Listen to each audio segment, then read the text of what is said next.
New tonight here on the Night Team, unknown, spam, telemarketer. Chances are robocalls with those very words are popping up on your phone with an incoming call. Some just don't try to sell you something, they are trying to steal from you, we've found. So Focus investigator John Charlton tested it, opening himself up to these unwanted calls.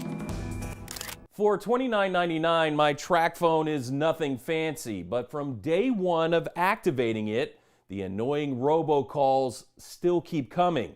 For the purposes of this project, though, I didn't flip out, but I did answer as many calls as I could. Even though I didn't know who the calls were coming from, I knew what they were. Hello? Calls trying to sell something. And our chair can help soothe away any aches and pains. Or calls warning of trouble. I can barely hear you. These were robocalls, and this flip phone.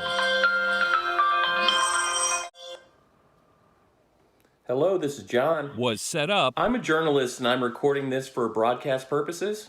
Sounds great. Just for them, without a blocking app installed and without being on the Do Not Call registry. So our company Tegna is conducting an experiment with robocalls. On February 1st. So I bought a track phone. I set up the phone, and just minutes later it rang with the first robocall. Since then, Hello, this is John. Hello? Hello? Hi. the calls continued to come. Is Michelle there? Your options for Medicare plans. A supplemental insurance specialist on a recorded line. How are you today? According to robocallindex.com, from April of last year to March of this year, robocalls rose to 4.9 billion nationwide. Please don't hang up. That's more than 159 million per day, 6.6 million an hour, 1,800 per second, and about 15 robocalls on average per person in March. My name's Paul Bickett. Come on, girl. I get unwanted phone calls constantly. His phone goes off so often, Paul Bickett says, It's really annoying. and that even his co-workers complain. Did you get any robocalls today? I've got 2 today. 2. Yeah, which is down. It's a slow day. Yeah. If the 48-year-old doesn't recognize the number, he says, I block them. and he's got quite a list growing. You can scroll several pages. Yeah, several pages of blocked calls, and I just started blocking them probably about a month ago. On the rare occasion he does pick up, Bickett admits he likes to mess with the robocallers. One time I laid the phone down and I started hollering and screaming and woohoo! And now, if the robocall goes to voicemail, the joke's on them. Hello, this is your extended car warranty provider. Speaking of cars, if you register one in Kentucky, your contact information can be bought.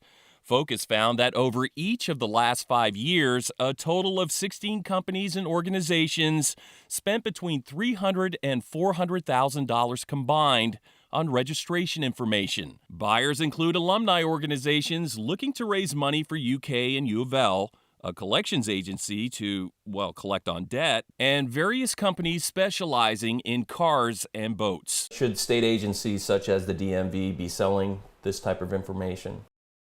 Well, that's a longer conversation that I certainly want to be a part of. And, it is of interest to me that is occurring. Kentucky Attorney General Daniel Cameron is the first line of defense against illegal robocalls in the Commonwealth. We are the watchmen at the gate. Cameron has joined his counterparts in other states to form a robocall technologies working group to trace back the robocallers not properly registered as telemarketers, but in fact are, as he calls them, bad actors. I think over the course of this COVID-19, folks have lost almost to the tune of $1.2 million related to scams, and a lot of those have originated because of illegitimate robocalls. The AG's office says since January of last year, about 45% of the 1,215 phone scams reported to them were robocalls. That almost lines up exactly with percentages nationwide on robocalls in general, according to robocallindex.com.